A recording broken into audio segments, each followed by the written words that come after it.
Did you know that more Christians are persecuted for their faith in Nigeria than in every other country of the world combined? 90% of all Christians killed for their faith are Nigerians because the Islamic jihadists are destroying Christian villages, homes, and churches. But there is someone doing something. A team of American and Nigerian Christians called Equipping the Persecuted head toward the chaos while smoke is still rising. They pull lives out of the wreckage and help them rebuild. They provide emergency medical care, support for widows and orphans, security training, and meet other needs so Christians can rebuild their lives. This year, they are building a hospital and a women's rehab clinic to help victims, 2 new schools to educate over 800 displaced children, and they continue to equip villages with the security training and infrastructure they need to protect themselves in the future. Consider being part of the effort to support brothers and sisters on the other side of the world. Go to equippingthepersecuted.org. All right, welcome to the podcast. You can go to equippingthepersecuted.org if you want to support Nigerian brothers and sisters in Christ under persecution from Islamic terrorists. And another place you can go is christmascow.org. Christmascow.org. Equipping the Persecuted is purchasing cows to give to villages, and 1 cow given to a village can go a long way. And so they're doing it in honor of Christmas, and it's $600 for 1 cow, $300 for half a cow, $150 for a quarter of a cow. And their intention is to give 50 cows. So I would assume that means 50 villages, but you can go to christmascow.org if you want to be part of that. With that, we're going to get into some topics today, and I hope everyone is has comfort and joy and is listening to Christmas carols. I've decided now that the day after Thanksgiving, it is permissible. I used to say it's December. I think because I have a kid now, I actually was pushing it a few days early. I was on, I think, Sunday, I was starting to play him. So anyway, today is permissible, though. You can go and listen to Christmas carols now. And I had a good Thanksgiving. I had family over. It was actually a little small. Some people weren't able to come. We had snow in our area, not directly where I am, but north of me and west of me. And we get rain. The last 2 times we've had a dusting or snow, the other places have gotten it, and we've gotten rain for some weird reason. I don't know if it's because we're in a microclimate or what, but we needed the rain, so I'm glad we had it. I smoked 6 racks of ribs. I actually sent my wife to the store and I said, get me some meat. I was thinking brisket would be good. It's expensive, but you know, it's Thanksgiving. It's the one time of year, either that or Christmas, when you can justify it somehow. So I told her, check out the brisket prices and stuff. And she calls me and says, so I already left the store and I have 6 racks of ribs. So I did it in 2 parts. I actually smoked 4 of the racks, and then I did the two more along with a turkey. I've never smoked a turkey. I was very impressed with how it came out. I was very surprised, and I just did what I did for the ribs. Actually, I used pecan, and I don't know what I say, pecan, whatever you want to call that nut, that bark from the tree that produces that nut. That's what I used for the turkey because I just read online somewhere that was a good wood to use, and I had some. And I'll be honest, I didn't really like taste. Maybe it's subtle, but I didn't sense like overwhelming pecan taste. But there was still flavorful, and I sprayed a lot of apple cider on it. I didn't read that anywhere. That's just something I started doing to kind of caramelize some sweetness on my ribs, and it seemed to work well for the turkey. So overall, a success on the food, and of course, we went around, talked about what we were thankful for, and all the rest. But I was up most of the night before smoking stuff. So I didn't get a lot of sleep, but I just conked out. I was hoping to go hunting this morning. Didn't happen. So this afternoon, we'll see if there's any deer out there, which this is my first serious time out, which is not good. Usually I'm out a few times, and usually I have a deer by now, but life is busy, and that's just how it goes. So anyway, I hope you all had a good Thanksgiving. Some people were asking, because I was posting on X about it, at least, and wondering how it came out. Oh, and I did make the last video. I showed you kind of some of the seasonings. I'll say this about those seasonings I showed you. The all-purpose seasoning from, what's it called, Barbecue Church or something like that. They're the ones in the store with the the cow who's got a choir robe on. And Meat Church, I think, is the name of the brand. So their all-purpose was actually pretty good on the turkey. And I think if I had to do it over again, I would have went with that on the ribs. I used their, I think it's a mesquite kind of spicy flavor for 4 of the racks. And in my opinion, now some people really liked it. In my opinion, it's a bit strong on the pepper. Now, again, I like sweet. And their sweet seasoning, which I used on 2 racks, was really good. And I smoked 4 of the racks, the 2 sweet ones and 2 of the spicy ones on some hickory. And to me, that was very flavorful. And I didn't wrap them. I just sprayed the apple cider. The other ones I wrapped, the 2 other racks. And it is a very different experience, wrapping versus unwrapping. And it's hard to tell, when you wrap, just for those who aren't initiated into barbecue, for the last 2 or 3 hours, it kind of cooks it in its own juices, and you have a very tender, soft exterior to your rib. So with the butter and the sugar, you could even add more seasoning. I don't do that, but it all melds together, and you pick it up and it just melts in your mouth. That's the kind of rib people say they like because it melts in your mouth.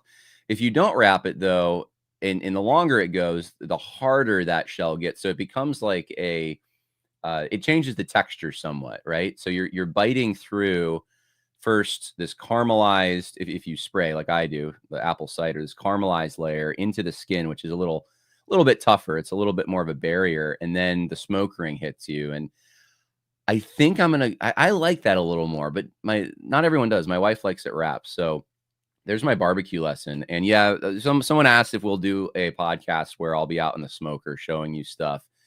And I don't feel like I'm at the level. I mean, there's shows where, people are competitive with this kind of thing. I think I'm learning still, but if that's what the people want, that's what I'll do. Leave a comment. Let me know if that's what you want. If the people have spoken, we'll go out to the smoker and I'll show you what I do, and it'll be fun. So, all right, 7 minutes in, and all I've talked about is barbecue. And of course, we've also talked about equipping the persecuted a little bit in there. So I need to get moving here. We have a lot to cover. And I don't know how much I'm going to. So here's my thought process before I even commence on this. There is this Wheaton College, for lack of what would you call it? A summit? It ends in a panel, but it's a presentation, 2 presentations followed by a panel. It's an event, okay? And this event is called the Polarization. What's next? That's the event. That's what it's called. And it was on the 18th. So it was right after the election. They held this 9 days ago. And so I'll back up a little. Wheaton College has some issues. I've talked a little bit, a very little bit. And it's the kind of issues you would expect, because a lot of Christian institutions of higher learning have gone pretty, to varying extents, but pretty hard woke, more than you'd expect, hard on the social justice stuff, pushing left. We'll put it that way. And because I think so much of my focus has been with the SBC and SBC schools, to a lesser extent, the PCA, and then just in general organizations that have a lot of influence like Crew. I'm not saying Wheaton gets a pass, but I haven't focused as heavily on Wheaton. I've talked about them. Behind the scenes, I've known of some, in my opinion, pretty crazy stuff that has gone on there, like really concerning stuff. And I haven't talked about it. And I want to talk about it. I want to expose some of this stuff. And I want to start with this. I just felt like this was the place to start. It's recent. Does all of Wheaton University, I mean, this is going to be the comeback you always hear, right? Like, does Wheaton University endorse everything these speakers you're about to hear they said? Does Wheaton University have professors that might have different views? I'm sure they do, right? The thing you got to realize about the event I'm about to show you, though, is it's presented as a neutral thing. Like, it's not partisan. It's about polarization as a problem. But both speakers and the panel that follows and everything about it are completely coming from a leftist vantage point. And there's really no exception. There is no concern about polarization coming from the left. It's all the fault of the right. It's all the fault of quote unquote Christian nationalists. It's all the fault of the MAGA crowd. and they're believing conspiracies, and they're not trusting the official sources, and it's everything you would hear on MSNBC with a Christian veneer. And it's very frustrating, to be honest. And because the people who are propagating this, and you'll see as I play it, they don't seem to understand that they're not self-aware. We'll put it that way. They're not self-aware. They think that they're unbiased, that they're objective, that they transcend this political divide. And they're here to tell you what God would expect, how Christians should navigate it. They're not unbiased. They're not. They have a team they've chosen. And I have a piece coming out in the Federalist soon that makes this point. Now, I don't talk about Wheaton, but I make this point more with the Christians who try to present themselves as transcending the political polarization are sometimes the most polarized. And they're pulling for one side, and it's the left. And how did our institutions get this way when 81% of evangelicals are voting for Donald Trump? It's a question worth asking and exploring. And I think I've come up with some answers to it, but it's still something I keep asking myself because it is an odd phenomenon. You have to admit that is an odd phenomenon. So we're going to talk about that a little bit. And I'm going to give you my answer, my response to this panel, this presentation that is going out to, in some part, to people who are training for pastoral ministry or training to be Christian leaders.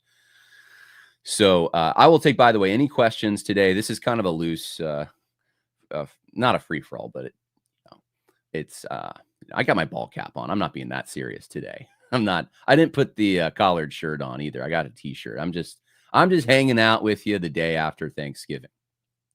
Some of you are probably streaming this as you're trying to find deals. That's what my wife is doing that right now. She's out there trying to find, well, I don't know how much of it is trying to find the deals and how much of it is having coffee with her friends. It's kind of like a tradition now. She goes out, she goes to the store, she has coffee. Sometimes she doesn't come back with anything. Other times she does, but maybe you're out there doing that. All right, we already have a question. Wheaton has been evangelical left for a long time. Are Trump voters still out on the premises? As far as I know, there are Trump voters, especially students, who are on the premises. So, oh, Jake, man, my smoker broke last week and I was forced to go back to using the oven. I don't want to see comments like that. Those are the comments that break my heart, and you don't want to break my heart.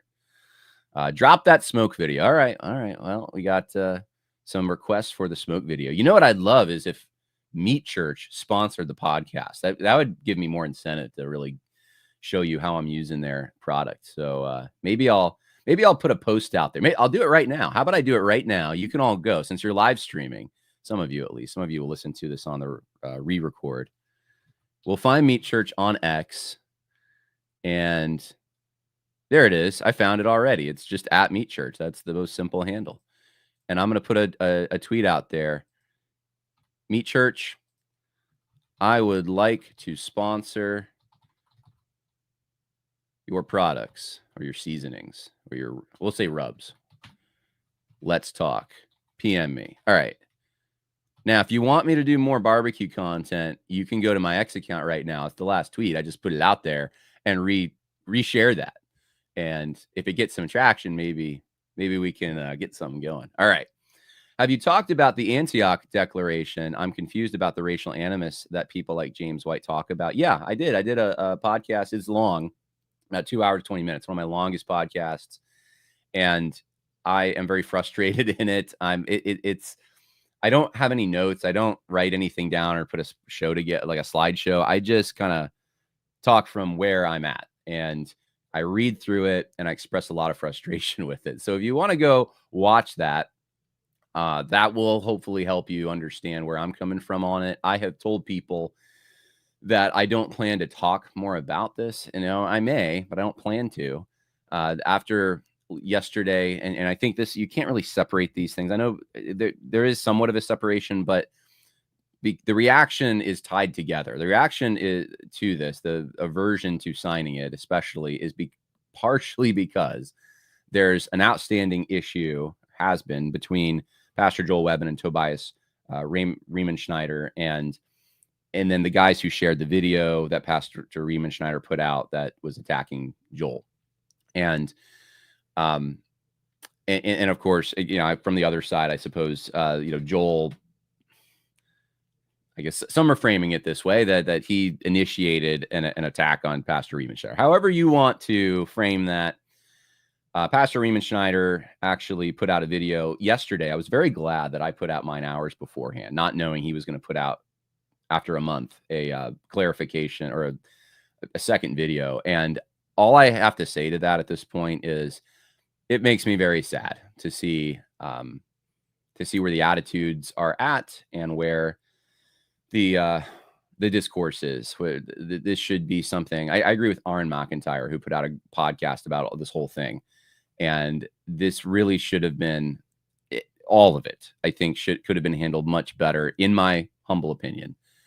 And I'm just, I see that when there's division like this and it's Christians, I can't help but wonder whether this is the devil also at work.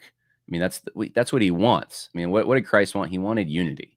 And this seems like some of the most unnecessary disunity that I've seen in a while. And so I don't really want to talk about it much anymore. I feel like I've said my piece. I don't have anything that I want to retract someone could show me something, but I have no regrets in how I've interacted with it.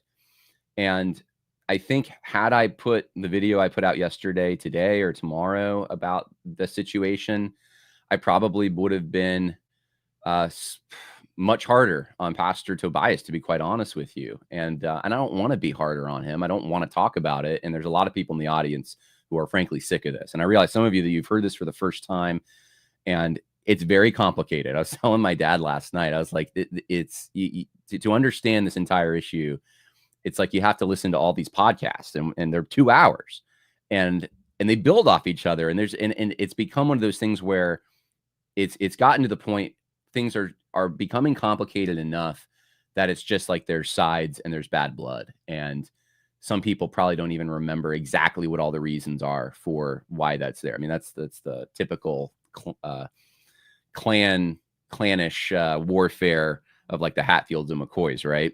Why did we start fighting? I don't know. Some people don't even remember, but I do remember enough to know the working issues. It just takes a long time to get through it and to do a fair job talking about it. So go watch what I've already put out there. That's my last thing I want to say about it. I don't really want to say anymore, and just pray for peace.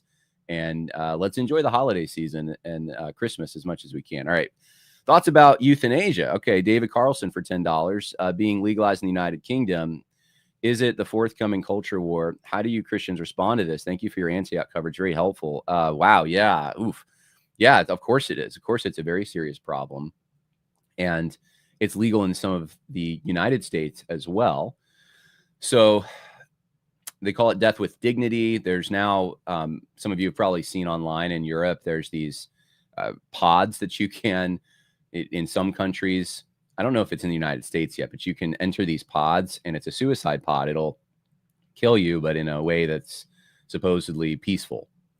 It doesn't cause you pain, and you can exit this planet. I think it's bad for a number of reasons. Obviously, this is self-murder. It's suicide, breaking God's law on a fundamental level. Secondly, it also, I think, it comes from a very bad place. And when you have those kinds of laws that allow that, you're also coming from, you're encouraging, and what you're doing is you're saying that morally speaking, this is not a problem. Now, some people have mocked laws that are against suicide, or because what are you going to do? You're going to punish the guy? I think the issue more comes down to this. You have doctors and companies making money off of it. So it's the monetization of this. So that's the working issue. It's not, the mockery about like, oh, we're going to make laws against like that.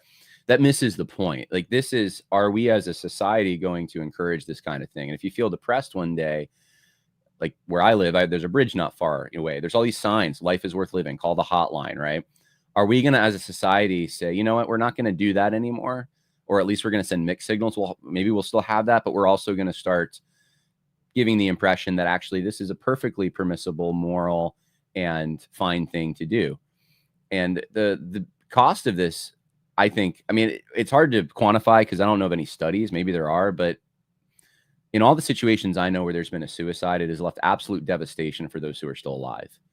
absolute devastation, devastation that lasts years, that lasts lifetimes. When it's a father, a brother, a cousin, a nephew, I mean, it's, you know, if you feel like you have no connection to anyone, maybe the impact is a little less minimal on society. But even then, I mean, someone has to take care of your body after you make that decision. Someone has to come to terms with the fact that there are people out there who think that the life that they've been given, this gift, is not worth living, and they should all go watch It's a Wonderful Life this Christmas. That's my opinion.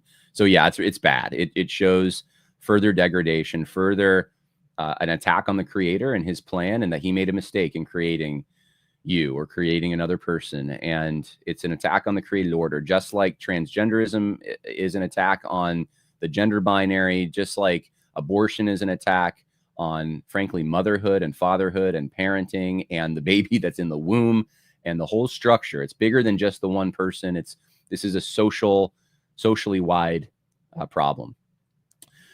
John, I would love to have you and AD on to talk about how the internet has changed brother wars and if it's brought any useful and helpful tools to bear or merely complicated everything.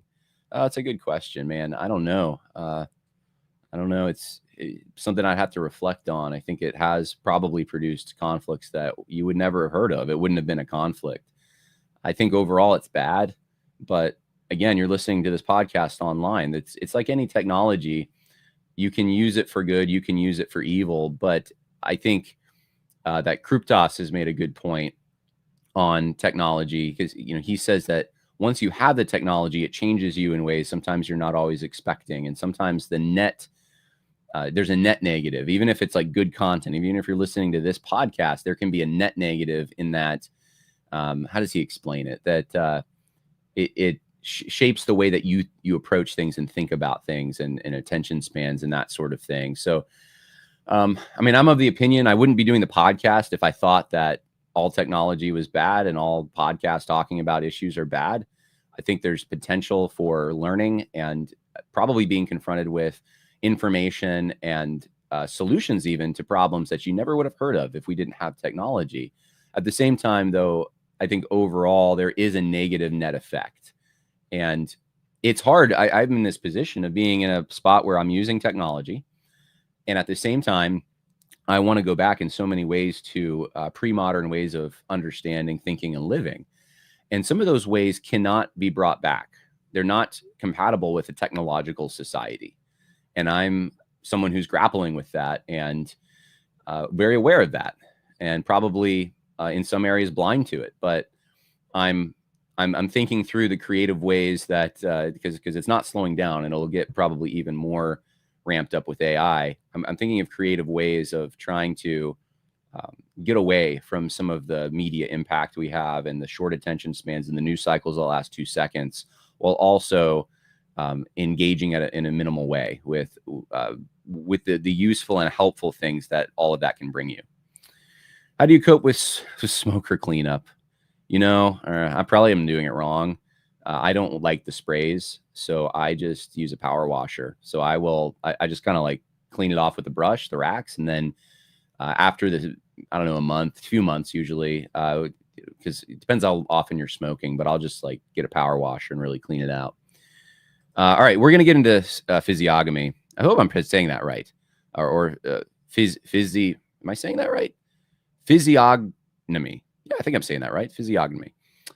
So is physiognomy inherently sinful? People like James White or Chris say yes. Do they? I didn't know that. I knew there was a big debate. I didn't know that they were on that side.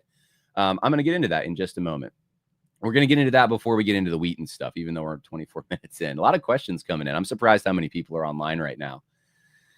Have you watched Wolf vs. Gordon talk? I've watched clips. I haven't watched the whole thing because I've been listening to hours and hours of people trying to talk through the Antioch and the Tobias Joel thing, and I'm so sick of it. So sick of it. I kind of want to listen to the Wolf vs. Gordon thing.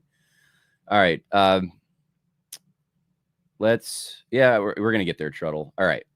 Where do we want to start? Let's start here. Let's do the physiognomy. If I can say the word.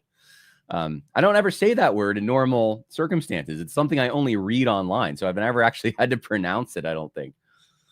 Physiognomy. There we go. I'm just going to go with that.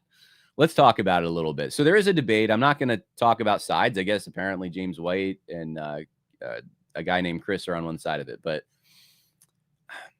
here's what's happening, what I broadly see. So you have people on the right wing, people who are, I think there's a correlation here. Guys who are getting into the gym, who are powerlifting, who are really inspired to live in a more healthy way. They're rejecting the seed oils. And they seem to be the ones who are making this point more so that there is this element to your physical body that is also connected to your spirit, your moral direction, the way that you live and the way you come across in your character. Character and physical aptitude are somewhat similar, or not similar, but they're somewhat connected. I think actually there's some truth to this. I think you could dig it way too far. There are some very good-looking people who go to the gym, right? Obviously, who have deficient character in some ways. Now, I think going to the gym and that kind of thing, there's already an element of that you have discipline. Now, it doesn't mean you have discipline in all areas, but there is at least some discipline somewhere. And that is something you can build off of. And this is the kind of thing I think Jordan Peterson talks about and other like self-help guys. There's like obviously a benefit when the first thing you do is make your bed in the morning and you complete tasks and you get in the habit of doing things that are productive, because it will, like dominoes, it will land you into other productive things and you'll have a productive life, right? So a habit is formed by small actions over time that are consistent. And then that makes a pattern, it makes a lifestyle, and then you can be more healthy. And if you're more healthy, frankly, you're going to be more happy in general. Those are general proverbial truths. I think physiognomy is like that. I think it is a general proverbial truth that has exceptions. There are people who are physically appealing who do not have good character. There are people who are not physically appealing who have stellar character.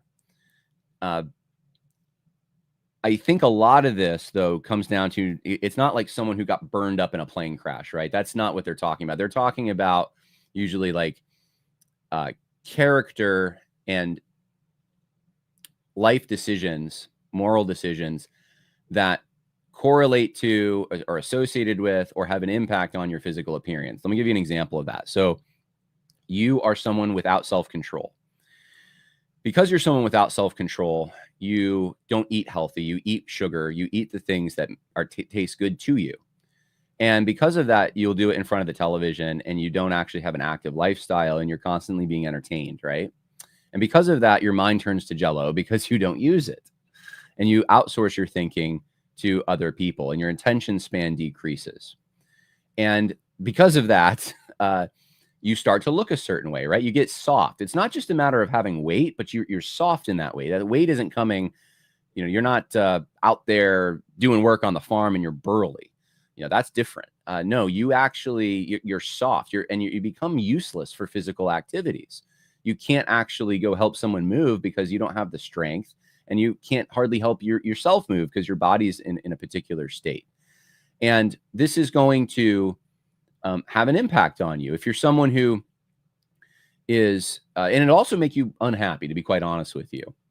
You're probably not going to be smiling as much as you think because you're involved in these distracting activities that are the devil's substitute for joy. They're not real joy. It's not going to give you that. And you just, when you turn off the television, you just feel like your life's a waste. Why did I engage in that? Why did I waste hours? Why did I waste days? Why did I waste years of my life on stupidity, on foolishness? And I got nowhere. I made no progress. And that's going to have an impact on the way you look. And this is something, let me just give you an example before I get into some scripture from my own life. I lived in North Carolina and I lived in Virginia for a little bit. And of course, I've traveled extensively too. And in different parts of the country, there are people from different ethnic backgrounds. So they look differently. You have people from in the Midwest that are German more so, and different kind of Central European countries who've immigrated there, right? And you have Scots Irish in the Appalachian part of the country and much of the South, you have Cavalier types. Now you have a lot of Yankees who have moved down. So you have Puritan types as well in the Low Country in the South. In the Northeast, there's a lot of like old kind of WASP stock. And so I get that there are different features that these different people are going to have just as a matter of the genetics they carry, right?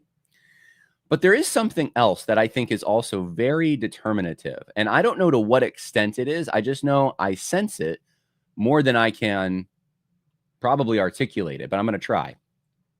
When I lived in Virginia, people were generally happier. Now, admittedly, it's a little more heavier Scots-Irish type people, and it's a mixture of people. For people in the area I lived, actually, there's a lot of people from the Midwest and even from the North and other places that have moved in. But even the people who came from New York that had a rough exterior, they kind of lightened up and they acclimated. They became a little more happy because everyone around you is happy. People are saying hello to you in the store. They're opening doors and smiling, and it makes you smile back. And they're saying, I like that hat. I like that dress. What do you think about this?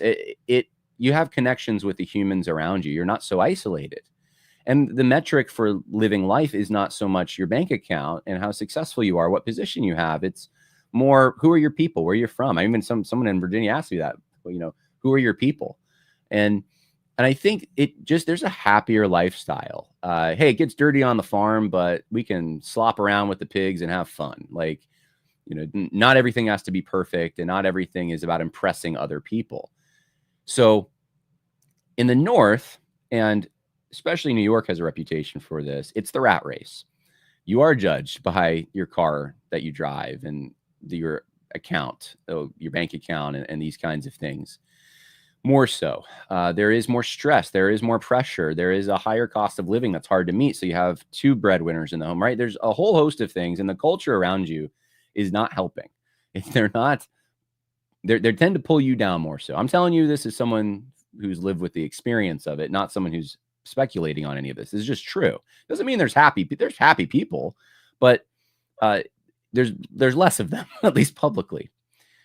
The look on people's faces is different. And my wife and I have talked about this a little bit, that it almost seems sometimes like if you're used to smiling, the wrinkles on your face will land in a certain way.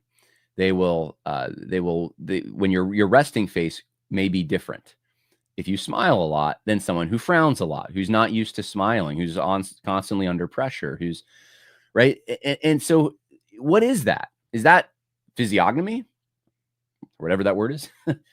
Well, your appearance does seem to indicate something deeper about you. And it does over the course of life, over years of things like not eating right and having a depressing lifestyle, it'll catch up to you. You'll look it. You'll look haggard. You'll look beaten. You'll look weathered.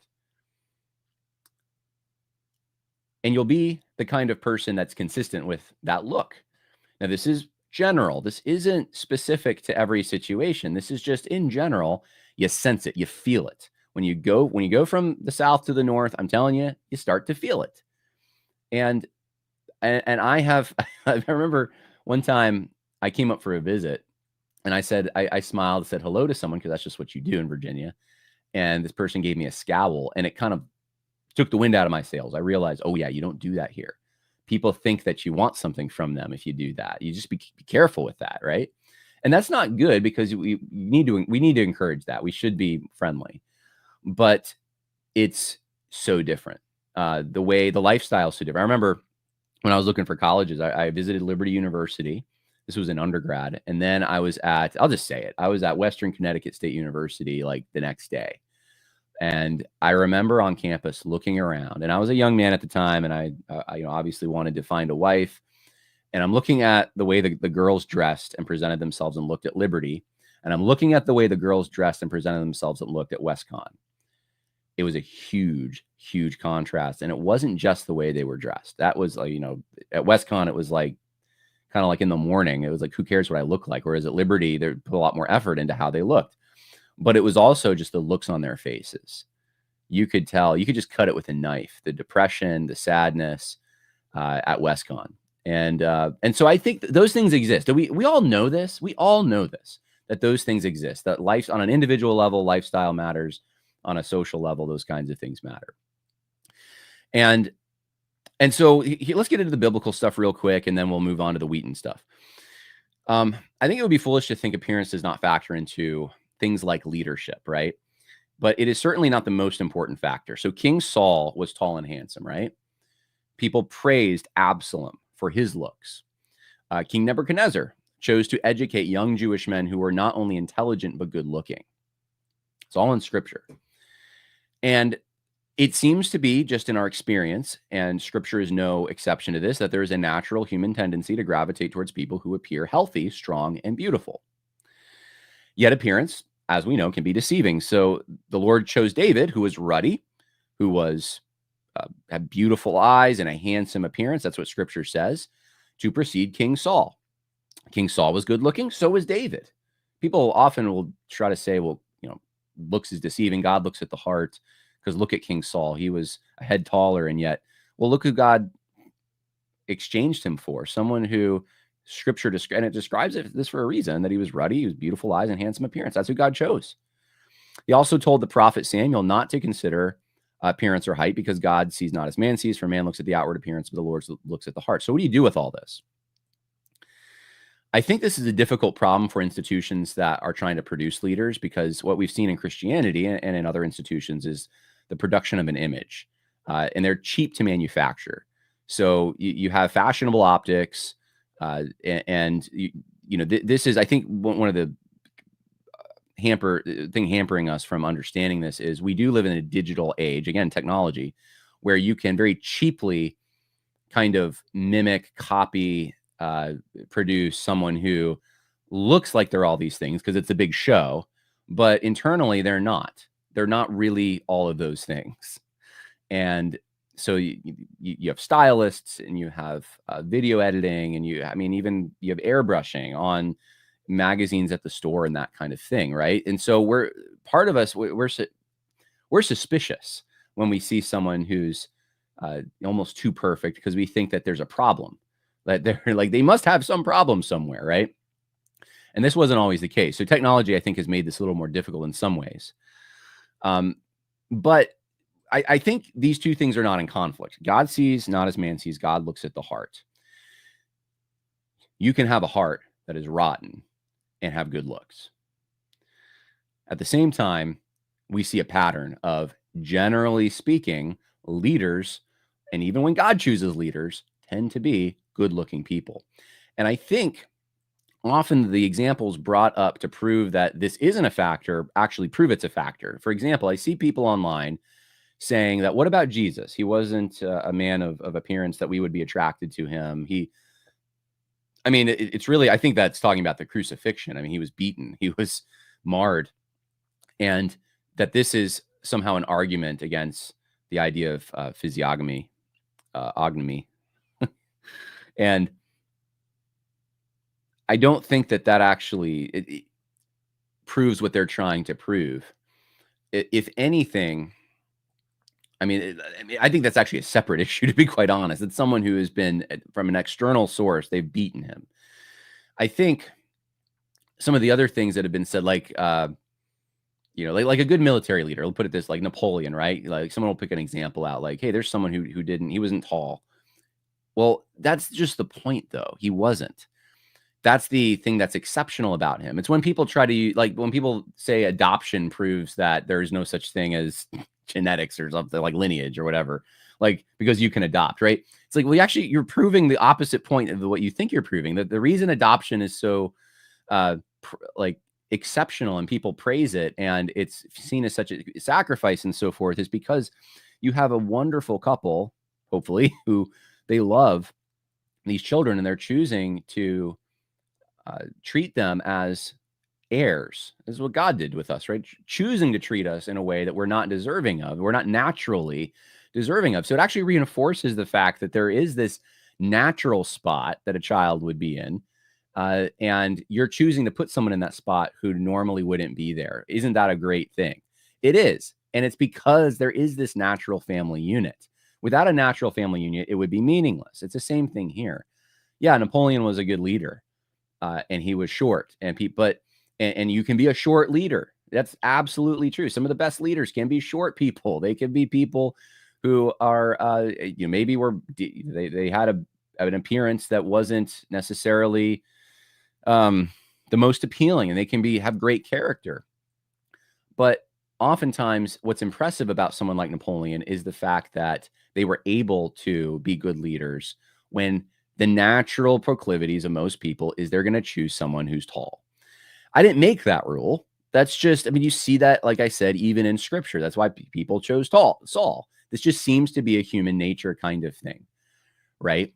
So I don't make a big deal about this stuff, but some people seem to. And I think there's some of you guys who are just like, think that physiognomy is everything. You need to like cool it. Like it's just admit there's patterns here, and yeah, and you can recognize someone who looks a certain way and be like, look, man, the way like you look like you're not taking care of yourself.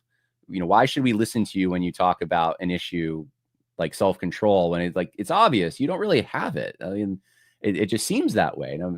There's all sorts of reasons for people gaining weight and that kind of thing. So I don't want to make a broad brush on this, but like there's obviously general impressions that we have.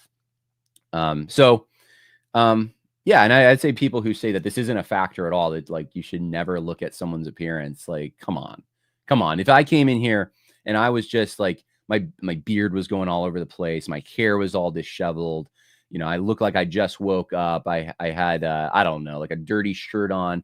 What would you think, right? Like, come on, like that's important. And yeah, more could be said, but that's my piece for now. So, all right, questions real quick, and then we'll get into some more. This is going to be a longer one today. We'll get into the Wheaton stuff.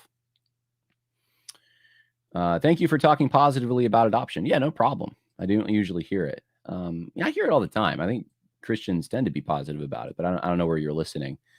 Unprincipled living leaves a mark. Drugs, alcohol, junk food, STDs, lack of exercise, laziness, and overdoing the plastic Botox. Absolutely. Hollywood's filled with these people. They enter Hollywood and they look nice. And it doesn't take long, the lifestyle they live. And you're like, man, it's supposed to be the beautiful people. It's supposed to be the cream of the crop. And the lifestyle has an effect. There's no doubt about it. Okay. We're gonna keep going here. Oh, John, thank you for having Doug Robinson as a guest. I listened to both your interviews, and as a mom of a married lesbian, I agree with his observations wholeheartedly. Well, thank you for saying that, Tina. All right. I think that's it for now. We have the freedom to get into another topic. Let's talk about this Wheaton thing. All right. We're going to play just a 1 minute advertisement here, and then I'm going to immediately start playing the Wheaton stuff.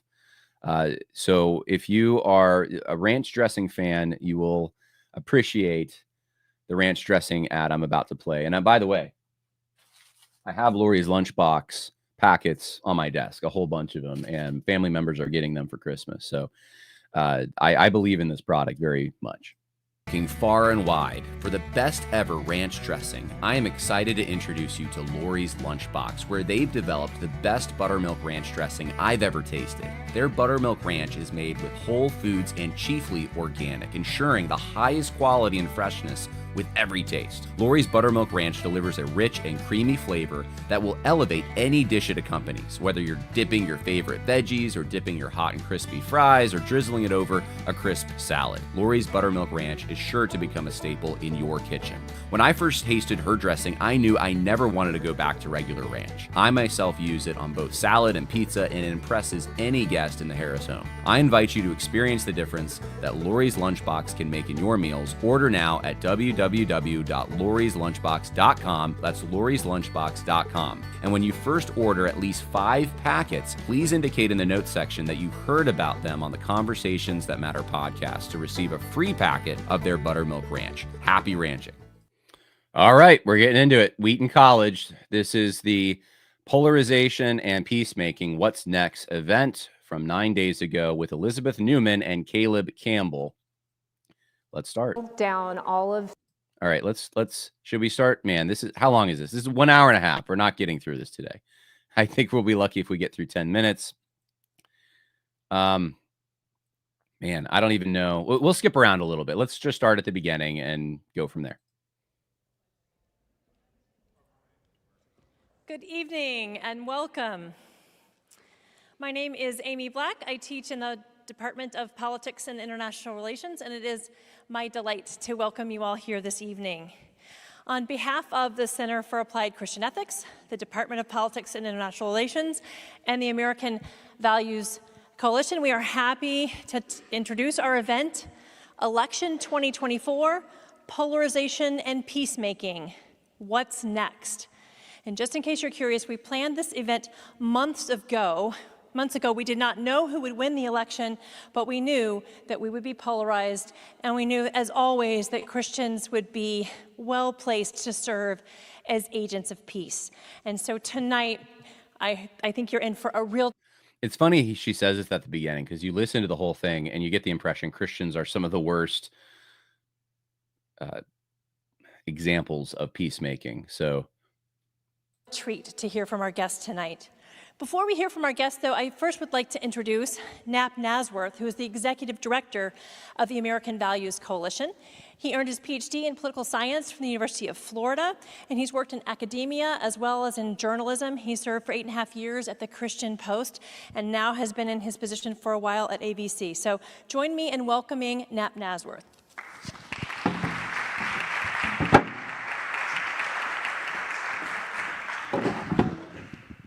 Thank you. Let me see. I think I have a slide here. If I can. There we go. All right. So just to tell you a little bit about American Values Coalition, we started in 2021 out of a concern about the amount of misinformation and political extremism that was taking place, especially in conservative communities and in conservative churches and evangelical churches. But we wanted to approach this problem as people who are ourselves evangelicals and conservative. This is a conservative speaking to conservatives situation, as I often say, sort of a clean our own house situation. And so we use trusted voices to reach people who are being radicalized and who are being misinformed based upon oftentimes their media sources. And we have a particular concern about the broken relationships that have occurred because of the radicalization, the extremism, and the misinformation that's taking place. We've heard tons of stories over and over again about families being torn apart, churches being torn apart, friendships being torn apart because of what's been taking place. okay, so here's what he's talking about. This is the American Values Coalition. I just looked it up real quick, and you can see that their mission is growing a community of Americans empowered to lead with truth, reject extremism and misinformation, and defend democracy. And he just told you he's concerned with it coming from conservatives. And this is all the buzzwords are there, right? It just sounds like, I mean, he works for ABC, so that wouldn't surprise me, but he sounds like he's coming at this with an eye to blame Christian, more conservative types. But, you know, let's give him, I guess, as much of a benefit of the doubt as we possibly can.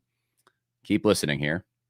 So I would love for you, if that sounds interesting to you, there's a QR code here. It'll take you directly to a site where you can sign up just to get more information. It's just to sign up for our email list. Also, we have some cards on. Okay, I don't care about his advertisement here. Let's just skip ahead. The important thing is, if you have kids and you're thinking of sending them to Wheaton, what are they going to hear? What's the kind of thing that Wheaton presents to them? And, you know, I would expect, I wouldn't expect because of what I've done, but if I was just a normal Christian family, I would expect Christians to veer more conservative because that's who they are, evangelicals. And at the very least, if they're going to do an event like this, for it to be balanced, right? If it's going to, I would expect them either to veer conservative or how both sides presented, right?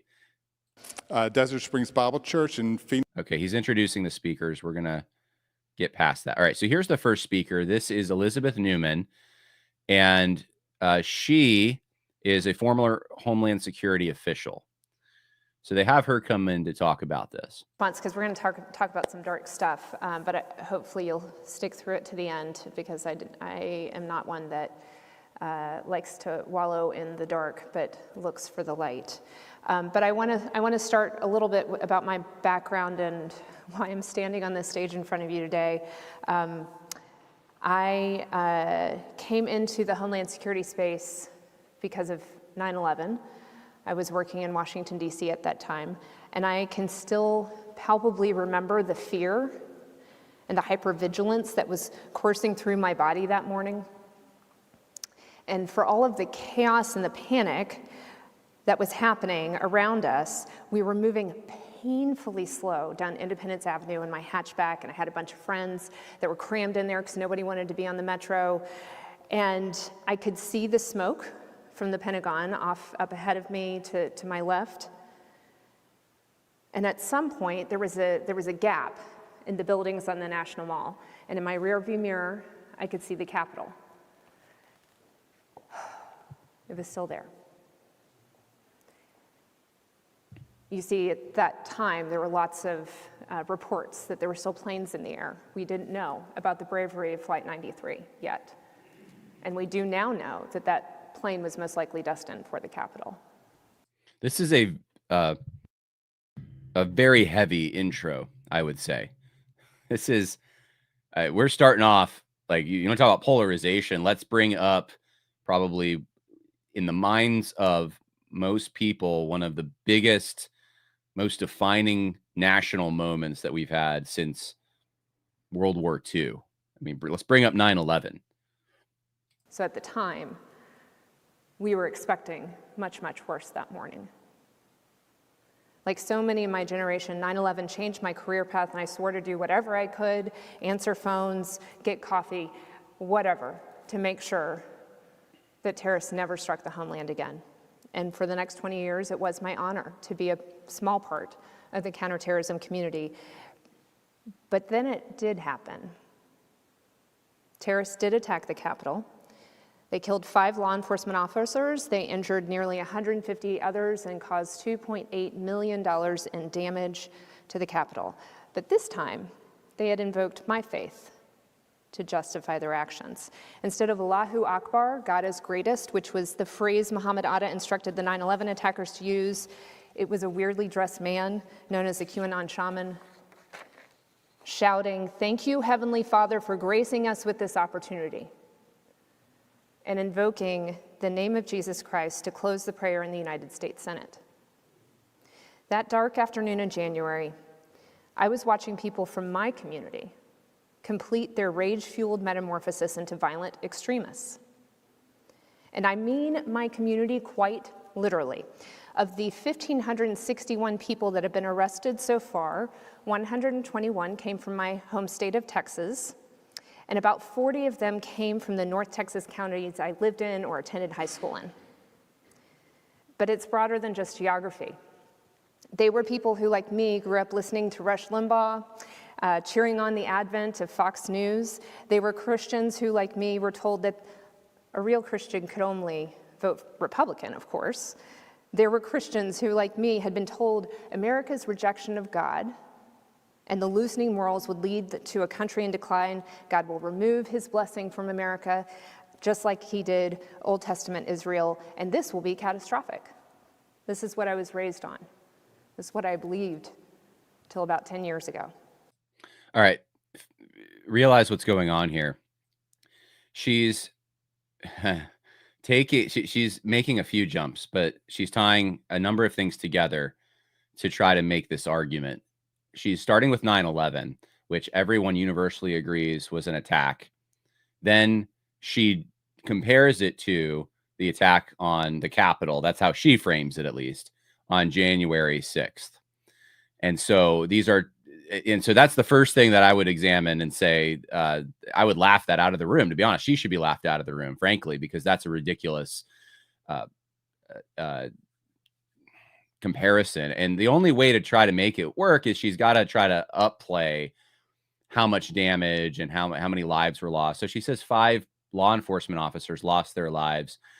Okay, and I've heard, obviously, this is MSNBC type spinning going on. This is what the MSM was doing.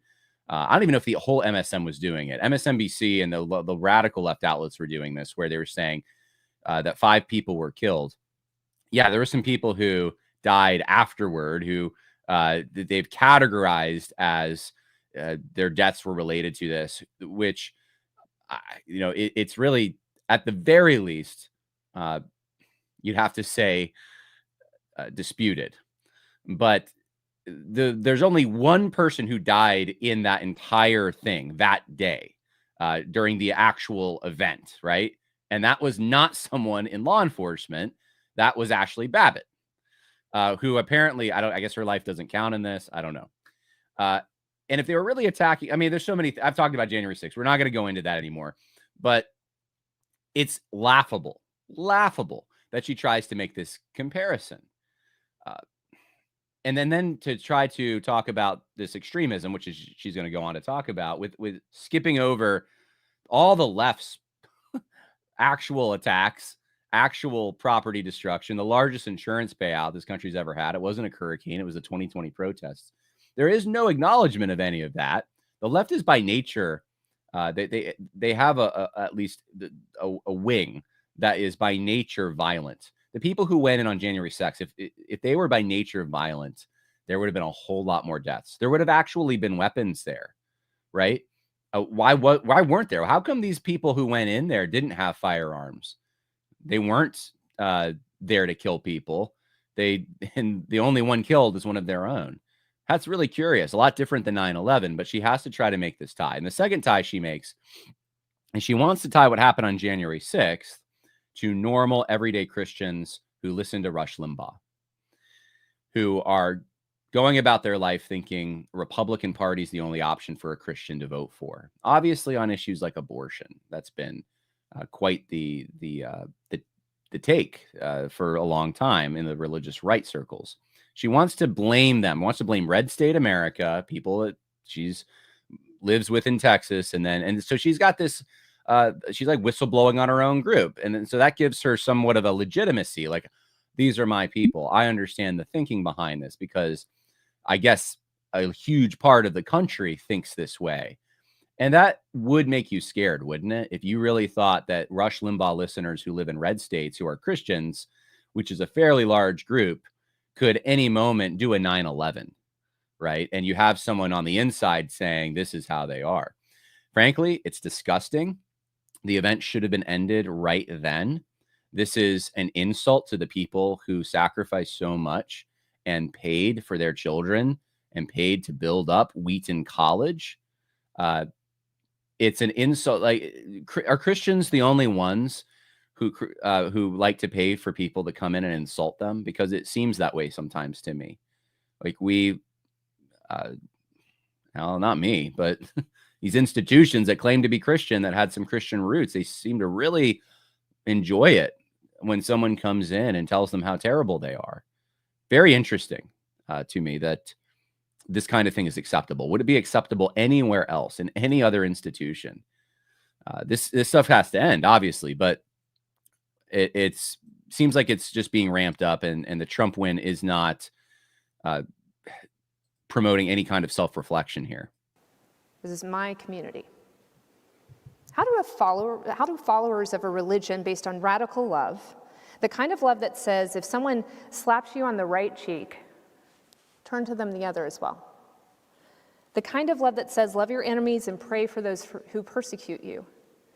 A love so otherworldly that Christian teaching says it's actually impossible to live out without the indwelling of the Holy Spirit. How do people claiming a faith premised on radical love become so angry and violent? These were my outraged cries and burning questions after January 6th.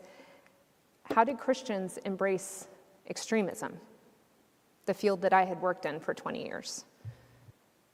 I spent the next 3 years researching and writing a book to better understand how this happened. And more importantly, Kingdom of Rage talks about what we can do about it, how we find that path back to peace. So to answer these questions, there are a couple of things that are important to understand. First, fear of the other, hatred of the other by itself is not extremism, though it is a primary gateway drug, and science tells us it's unhealthy for you and me, so I would not suggest it. But she's not suggesting fearing or hating the other. And she's saying that she's asking why Christians are angry. I ask you, though, to apply the same standard to her as she's speaking.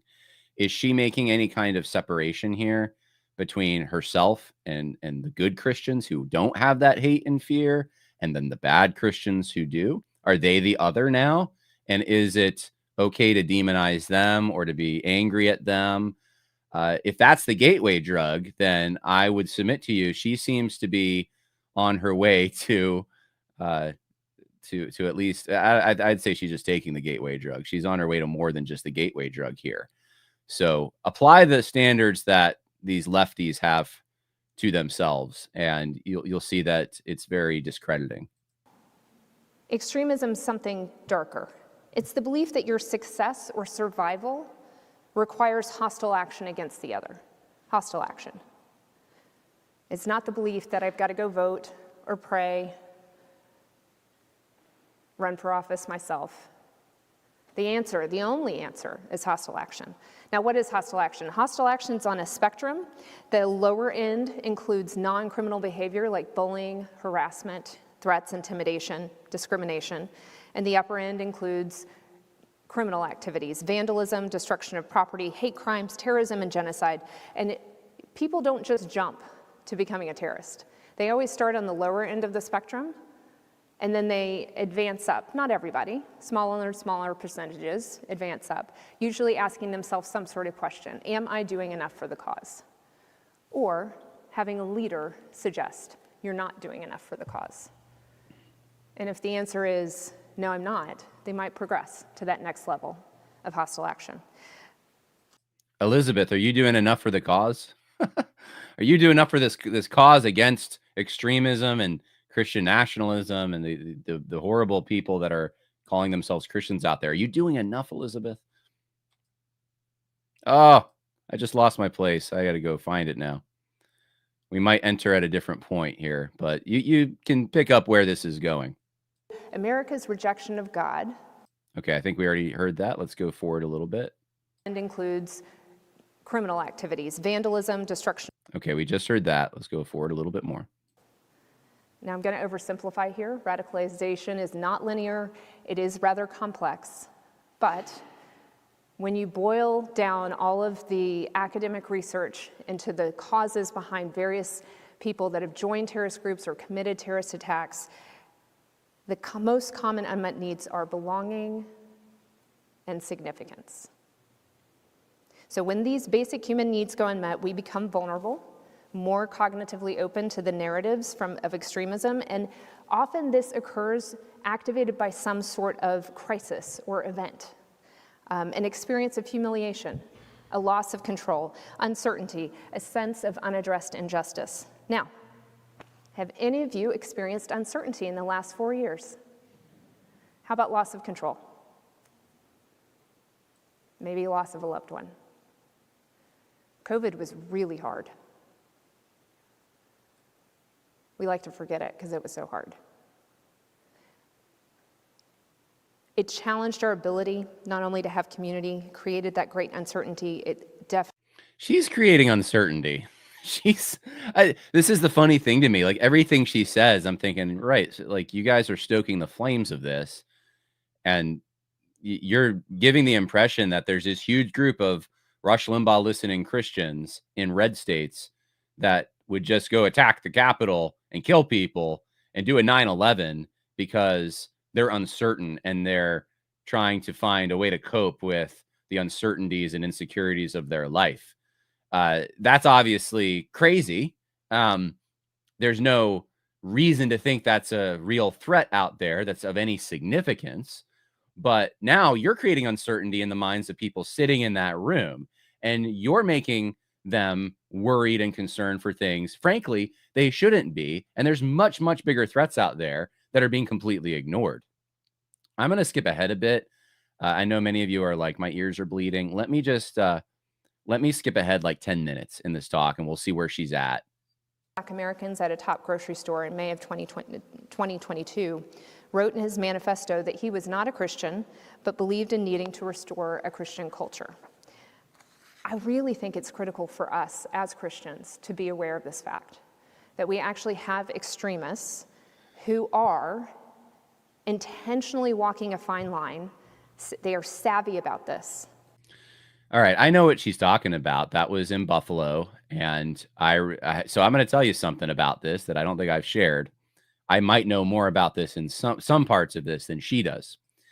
So there was a few years ago a guy, and this was one of those it's a rare case, but it actually did happen, where it was a white guy, a white kid, who went into a grocery store and started shooting people who were black. And it was kind of like the Dylan Roof scenario, right? Where he, did have an axe to grind, some kind of like a racially charged hatred that led to murder. It was evil, it was wrong. I happen to know, though, from a connection I have, a personal connection, someone who, I don't know how close to say, someone close to the situation, who knew about this kid beforehand. And let me just tell you something where there was a breakdown. This kid was, and I think a few of his buddies were saying outrageous things. They were writing papers in high school, submitting papers for homework that had plans to murder, plans to do horrible things.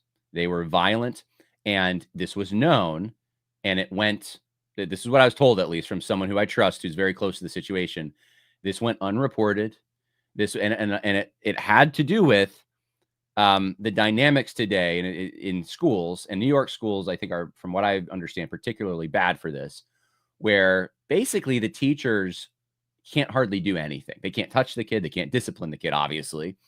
But if they ever critique the kid, then you have the parents jumping down their throat. And there's this environment where you just kind of let things happen and you don't take them seriously. So I happen to know this about that particular incident, the one she's talking about. And she admits here, the guy wasn't a Christian. The guy is not a Christian. He has a pattern that I know about that demonstrates he wasn't a Christian. And now, who's to blame for this? Christians. Now, she says she wanted to restore a Christian culture. I don't remember that in the manifesto. I'm going to look it up here real quick. What is she talking about? I mean, she already tried to make like the QAnon shaman was a Christian, which he's not either. So she's like, in order to make her argument work that Christians are just like ready to do this, she's brought up two examples that are not Christian. Okay, so I have the manifesto now pulled up, and let me see if the word Christian comes up. Are you a Christian? This is from the manifesto. No, I do not ask God for salvation by faith, nor do I confess my sins to him. I personally believe there is no afterlife. I do, however, believe in and practice many Christian values. So that must be what that's it. That's it. Oh my goodness. Right. Yeah, that's the Christian's fault. Man, it sounds like a real Bible believe. I'm mocking, of course, but yeah, it sounds like a real Bible believing Christian there, Elizabeth. Maybe if he had some Christianity, this wouldn't have happened. Maybe that's the solution and not the cause of the problem. Man, this is insane. These people, I don't know how we share platforms with people who think this about us. They co-opt our symbols, our text, our Bible verses, and our Christian culture to cover their dark intentions. The ultimate goal of a white supremacist and an anti-government extremist is to destroy the current U.S. and set up a new vision of the country that aligns with their values. So for a white supremacist, they want a white nation state. If you're an anti-government extremist, you want to go back to what you perceive to be the founder's intent. But it does not look like a pluralistic society. That's the key. That's the key to all of this. It does not look like a pluralistic society. Elizabeth Newman wants a pluralistic society. This is about presenting liberalism as the default, the normal, and anything that deviates from that as the weird, as the potentially harmful. We're going to like spin off into outer space if you have someone that wants a society that's not pluralistic. Now, the question for Elizabeth Newman is, so how far are you willing to go to preserve your pluralistic society? and, quote unquote, democracy and these kinds of things. What if the majority of people vote against democracy? This is hypothetical, of course, and want a Christian nation state that's explicitly Christian. Are you going to contradict democracy at that point? Are you going to say that the will of the people doesn't count in that case? Where is the line? That's what I'd like to know. Like, what is the Christian position here? Because what's being presented to a Christian university is that the dangerous thing, the thing that's going to kill us all, right, is getting away from pluralism of some kind. And even if you're not a Christian and you want to get away from pluralism, somehow that signals you kind of like you're in league with the Christians. You're attached to them somehow. Today. And for some of those, they want to go back to male, white, only landowner votes. So very different picture of what you might think conservative culture teaches about limited government. So George Washington lived in a time when it was just assumed landowners got to vote. Is George Washington now, in the ideas that he had, are they now connected to or in league with someone who wants to go shoot up a grocery store or fly a plane into a building? I would submit to you, no. But for people like Elizabeth Newman, she makes these connections, and these are the connections that are holding the liberal order together, because people are so deathly afraid that if we step out of it a little bit, we're going to go into violence. I'm going to skip ahead a little bit. I would like to get through this, Elizabeth Newman at least. It's impossible to know, though, which ones at the top of the funnel are the ones that are going to make it down to the bottom. That's a huge problem. Further, we have multiple modern case studies of populism and political violence around the globe, and we know that public support for political violence actually encourages volatile people to move to violence. I believe we saw some of that this year with the assassination attempts on now the president-elect Trump. It's why we find ourselves in a precarious moment. 32. Thank you. Now, I've listened to this before, by the way, so I know what she's saying and stuff. That's the one time that, and she doesn't like it. Notice how she leaves it kind of out there. She doesn't blame a group. There's no actual group responsible for the assassination attempts on Trump. It's this abstract thing. It's political violence that's just in the world of the, I don't know, like the world of ideas. And everything else is rooted. Everything from the right is rooted in it's the Christians. It's like this group of people, but not that. It's like whenever a violent act happens with a gun and it doesn't fit the left's narrative, it's the gun's fault, right? 2%. 32% of Americans believe violence is usually or always justified to advance a political objective. That's 84 million people. 3% of Americans believe political violence is justified now. I wonder how many of them are on the left. I really wonder what the breakdown of that is. I don't think she'll tell us, will she? That's 8 million people. There are 800,000 sworn law enforcement officers in this country. We simply do not have enough security forces or protective capability to guard against 8 million, let alone 84 million potentially violent people. The only way to solve this problem is not through security. This is insane. This is absolutely, so 8 million people answered a poll, supposedly, that I haven't seen, that said there's times at which violence is acceptable, right? And the left, you always hear this because literally Hitler is in office, and if literally Hitler's there, then what do you think's going to happen, right? So these 8 million people, they can't be stopped by 800 or whatever she said, 80,000 law enforcement officers. Yeah, they're all going to arise at once. They're all organized. They all have goals and objectives, and they all somehow can get on the same page and decide collectively that they're going to push for violence. This is ridiculous. This is fear mongering. This is like textbook fear mongering. Some people on a poll said that there's times in which violence is justified equals there's what did she say? 8 million people that are ready to rise up and kill all the police officers that you have in your country. Yeah, if I was taking this woman seriously, I would be probably becoming neurotic. I would be afraid to leave my house. That's what this, and that's apparently the basis for the extremism in the first place, is this fear. She's the one stoking it. It's rather that we have to reduce the pool of people who have embraced extremism and are cognitively open to violence. Sounds like you need a final solution there, Elizabeth Newman. You got to reduce the amount of people who have embraced this. Now, of course, you'll hear her solutions for this, and that's okay. Sure, fine. Let's reduce the amount of people who want to appeal to violence. But under her own logic, not my logic, her logic, how is that not some kind of a dog whistle to really deal with this matter? Thankfully, mass violence remains a pretty rare event. And yet, the number of mass shootings in the US doubled in a span of 7 years.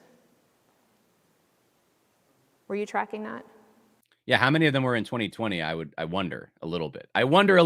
Just a little bit. I don't know.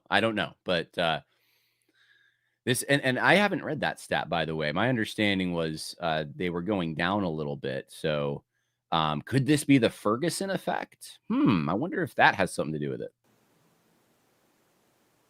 Probably not. And what communities? I wanted to know that too. That would be like a good solution, right? If we're going to solve this problem, what communities? Is it the Christians that you've talked about so much? Are they the ones that are going and shooting people so often now? Is it them? You haven't been able to give one example of Christians. Where is this happening? What geographic locations? Oh, it's inner cities where they've backed off their police force. Wow, that's interesting. Domestic terrorism incidents increased by 357% between 2013 and 2021. Threats to federal officials, so this is legislative, executive, and judicial officials, increased by 400% from 2017 to 2023. What are we cataloging as a terrorist event? Is this 2020 we're talking about? And also, I would wonder, is there any correlation between more people are on the internet now, more people have access to social media now? What constitutes a threat? Is it someone saying something dumb online? Because yeah, that happens all the time. That doesn't mean there's a rise in people that have those sentiments necessarily. It could be that you know about them more now. Grown numb. We've also bought into this lie that there's nothing to do. We've let the political tribes tell us there are just bad people out there, there's nothing we can do about it, and we just need gun control. And those are our only two options. And so what do? When we feel powerless, we just kind of check out. Meanwhile, we have kids dying. We have families being threatened. In the womb or outside the womb? And it didn't used to be this way. And I want to challenge you that it doesn't have to be this way. I personally believe we can change this in the next generation. 10, 15 years is what we need. So there's good news. The first part of the good news is that people can change. We can prevent and disrupt radicalization, and we can help those that are radicalized to disengage from it. With an understanding of those underlying drivers I mentioned, we now know better how to help people that are vulnerable. Now think about what she's saying. We're going to reprogram people. We're going to do the whole, I don't know if it's going to be Soviet style, but we're going to do some kind of like a re-education. But if the extremists are 8 million people, if the extremists are Christian Red State Rush Limbaugh listeners, you realize the scope and scale of such a re-education program, don't you? Like this is massive. This means to me, this is a narrative that would ultimately play into like the general government must do something because this is such a big threat. That's how she's presenting it. Like this is big. This is like ominous. And the good news is we have the technology. We can reprogram these people. There are absolutely governmental responsibilities here. Congress is woefully underfunding a public health approach to violence prevention. We are currently funding there it is, Congress. 3% of the annual recommended amount, and we are a decade behind Europe, the UK, and Canada. But perhaps The work that really needs to be done is not necessarily something government can do. Europe, the UK, and Canada, really those are the places where you just don't see any extremism, right? They're the models. We're just behind them. If we were just more like Canada, Europe, and the UK. It really is at the community and individual level. When you ask a former extremist why they left extremism, why they left that path of violence, they will often tell you because they had an unexpected encounter with empathy. When you uh, uh, I was walking down the street the other day, getting a slice of pizza, and thinking about how extreme I am. Like missing Rush Limbaugh because I used to listen to him on the radio, and thinking like, he used to encourage me to go do terrorist stuff, and just walking down the street, and then all of a sudden, empathy came. Empathy came and brushed up beside me, and I've never been the same. Just that encounter has changed me forever. ask the counselors that work with them, they will say, yes, that's true, and also they experienced accountability. Maybe they lost a job because the business owner saw the white supremacist tattoo. Oh, so part of the re-education means we start canceling people. We start firing people. That'll do it. Yeah, they have a tattoo that we consider white supremacist. Maybe what would those be? I guess, what is the national security or what organization was it? The Department of Homeland Security. What was the list that they put out a few years ago? The 3 percenters, right? I think the "Don't Tread on Me" thing was part of that, and like it was like all these like patriotic American Revolution type symbols were on the white supremacy hate list. I'm sure any Southern Confederate type stuff would be on that. So we just fire those people that are some probably legitimate patriots, many of them. If we just fired them, we can avoid the catastrophe of another 9/11 because of 8 million angry people. Yeah, great. Maybe their marriage disintegrated because they were so focused on this ideology and it was making them more hateful and difficult to love. So there's usually... Yeah, I know some feminists like that, to be quite honest. Like they were, does this happen on the left at all? Is it like, it's the people with the tattoos of the hate symbols. Those are the people that marriages are failing there. Some type of accountability, but it's also matched with empathy. Nothing says empathy like firing someone. To put it in biblical terms, it's truth combined with love. I believe much of this needs to be led by us. I think Christians and those who consider themselves part of that conservative or center-right community have a responsibility here.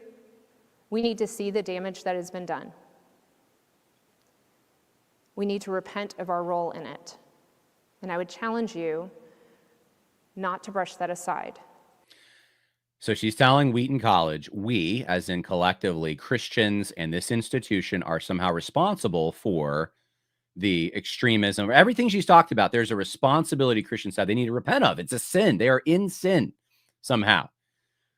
So I don't know how to make any sense of this other than to say, if it's people on the center right, so it's your normies, it's your moderate red state Rush Limbaugh listening Christians and the people at Wheaton College who are responsible somehow for this, then read between the lines, guys. Who she's talking about. This is also in the context of an election that's just happened. Who is she talking about? What is she talking about? We need to fire people. We need to re-educate people. The government needs to fund this. Who did what? Who elected who? Think about it. We'll get to why in a second. And we need to be ministers of reconciliation within the church and the broader community. Now, this really is a mission for anybody. You don't have to be a former Republican like me or a Christian to bring healing to our country. A former Republican.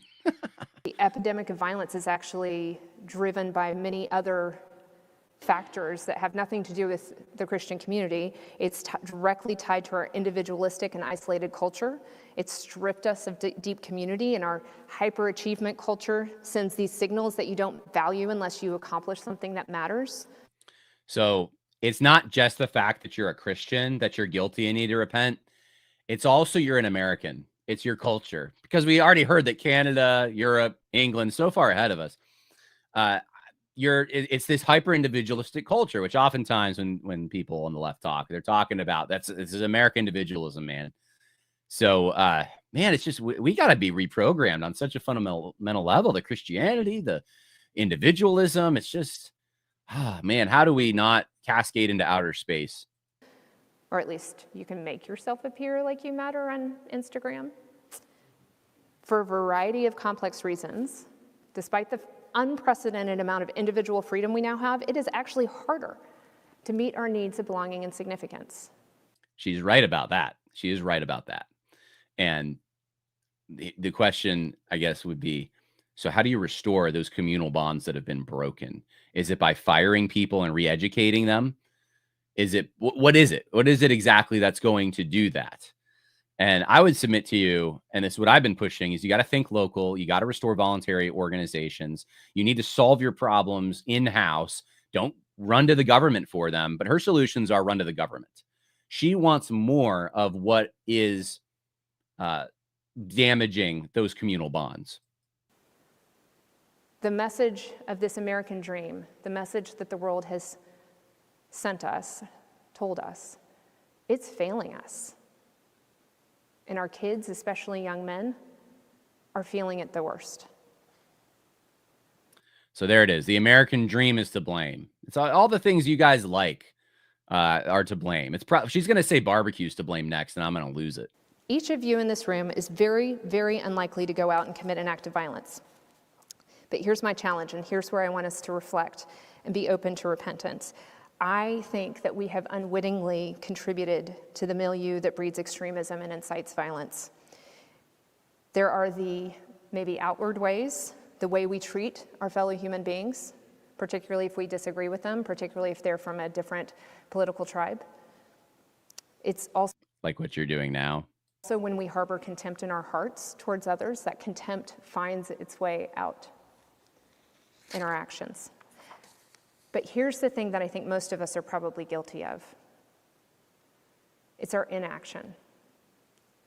When we prioritize our own accomplishment, our success, our kids' success, our kids' accomplishments, over relationships, over deep community, over caring for those in need, because doing all of those things takes a lot of time. It's our lack of active love for our neighbors. It's our lack of being invested in our local community. And I'm looking around this room, and I know that there are people that came from this local community. And I thank you for being invested in this community.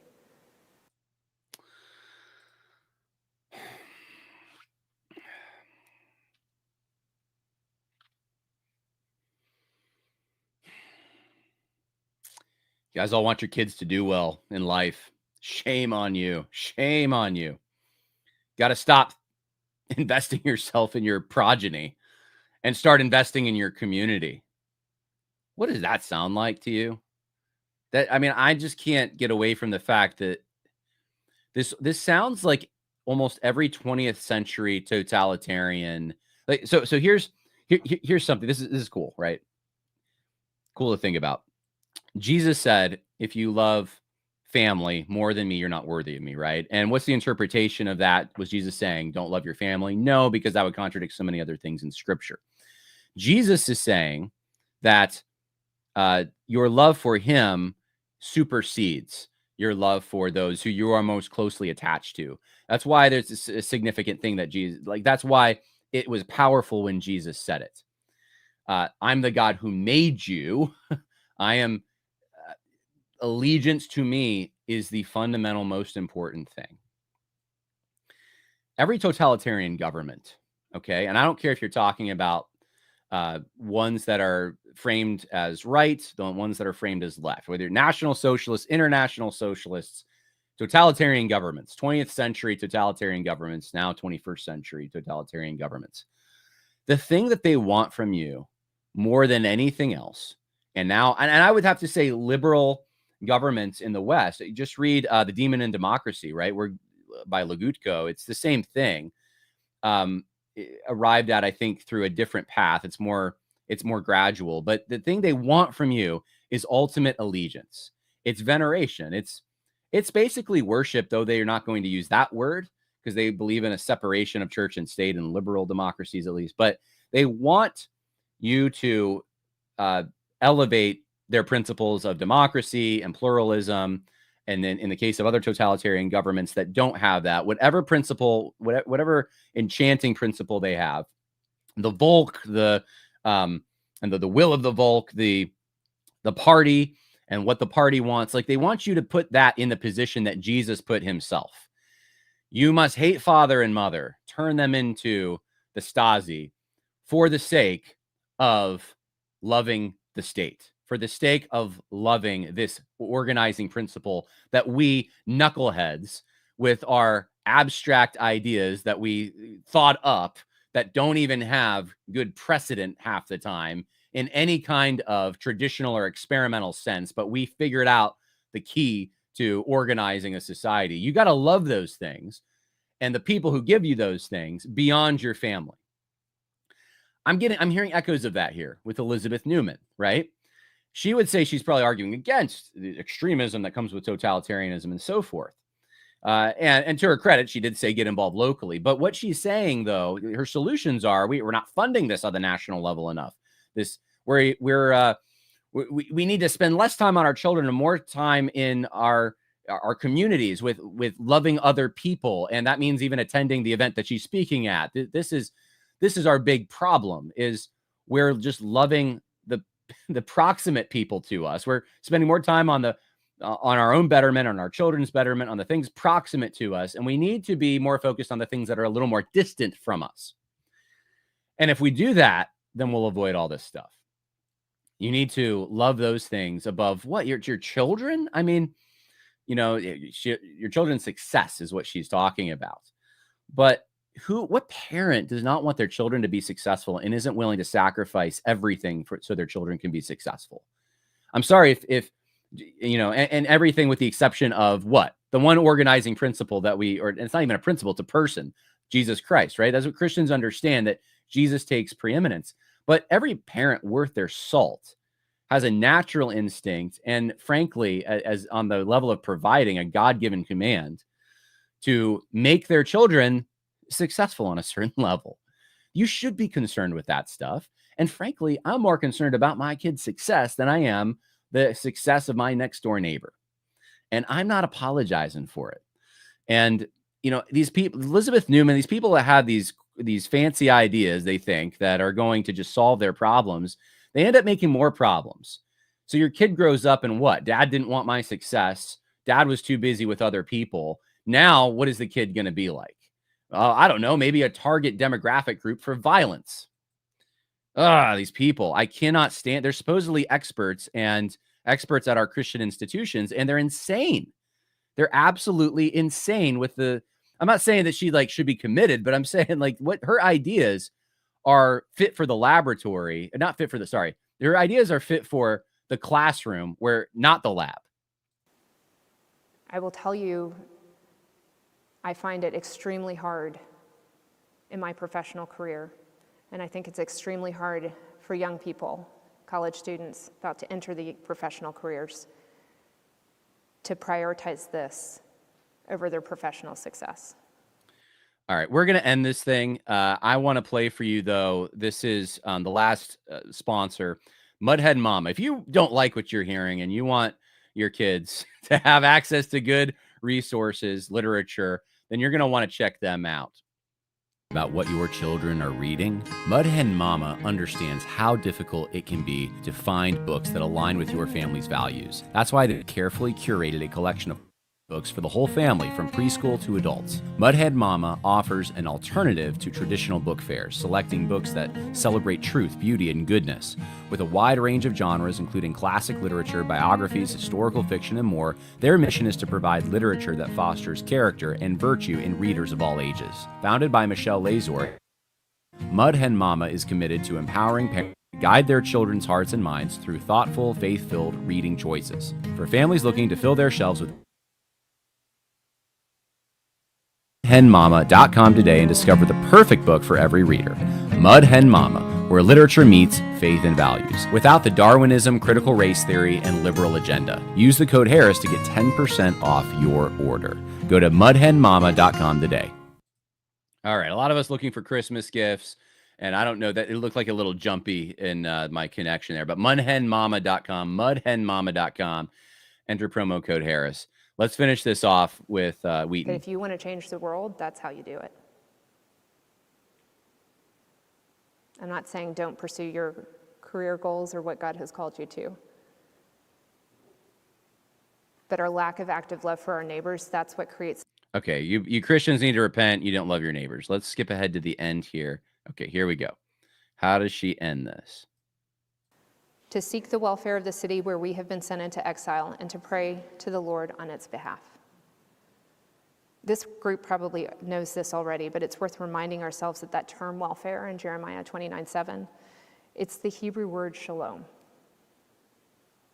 which elsewhere is translated peace, but it's a deeper peace. It's a wholeness. It's an integrity. Okay, so she ends this by just appealing to things that Christians find familiar, that sound nice, and will, I think, put a veneer over the insane things that she's said. Now, there is another speech that I have listened to, and it's a doozy. And there's also a panel at the end, which I haven't listened to all of it, but a little bit of it. So what I'm thinking is we've been going an hour and a half, a little over an hour and a half. We are not going to dive into that. I will save that perhaps. I hope I don't. I mean, it depends on the news cycle. Maybe we'll lose it. But if we have time, I'll go over the next speech. And I'll just tell you, preview, yes, it's about as bad, in my opinion. It's different, but it's pretty bad. This is what Wheaton's putting out there.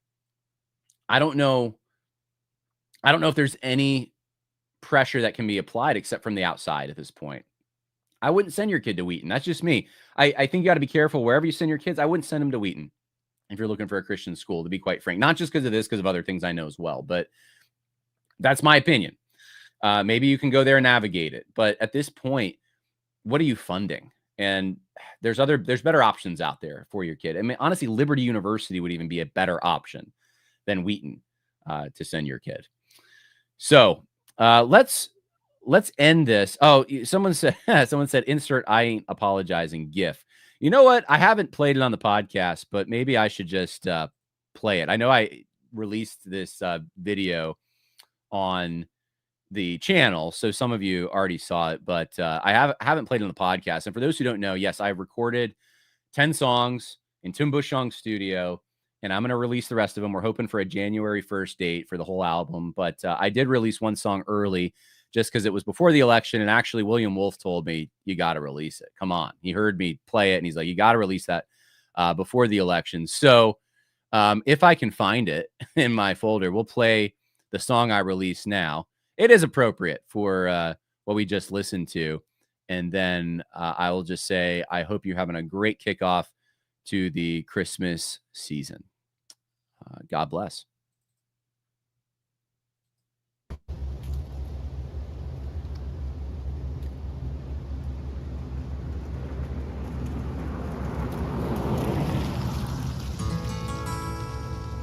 Well, a man told me on the internet, at least that's what I think he was, that my views were too offensive. He said I should lose my job, but he promised not to report me if I would do this one thing: give up my opinions and my faith and liberty. And this is what I told him: I ain't apologizing for what I didn't do wrong. The Bible on my dashboard, the flag out on my lawn, and you can bet I'll dig my boots in, 'cause my daddy didn't raise no son who'd disrespect his country or turn his tail and run. They say the country's filled with haters, and only they know how to love. Folks like me are trouble, 'cause we just don't go along.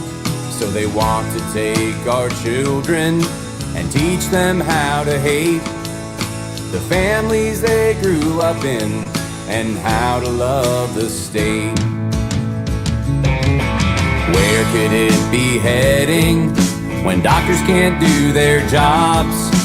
Monuments keep falling, police surrender to the mob, and parents can't trust teachers, and teachers can't trust kids, and kids can't tell their parents what bathroom they went in. I ain't apologizing for what I didn't do wrong.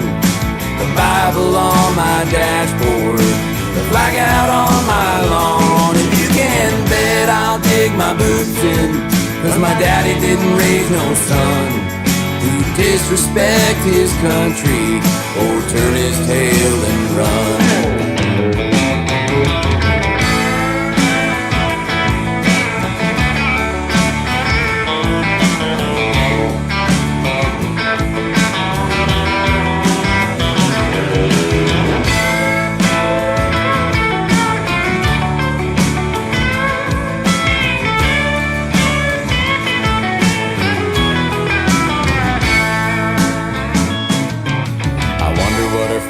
Fathers would think if they could see us here, fighting wars a world away while our own borders disappear.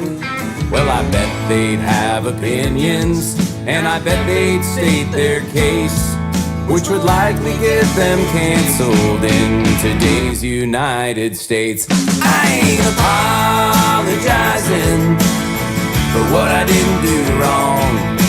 The Bible on my dashboard, the flag out on my lawn, and you can bet I'll dig my boots in, 'cause my daddy didn't raise no son who disrespect his country or turn his tail and run. I ain't apologizing for what I didn't do wrong. The Bible on my dashboard, the flag out on my lawn, and you can bet I'll dig my boots in, 'cause my daddy didn't raise no son who disrespect his country or turn his tail and run. And you can bet I'll dig my boots in, 'cause my daddy didn't raise no son who disrespect his country or turn his tail and run.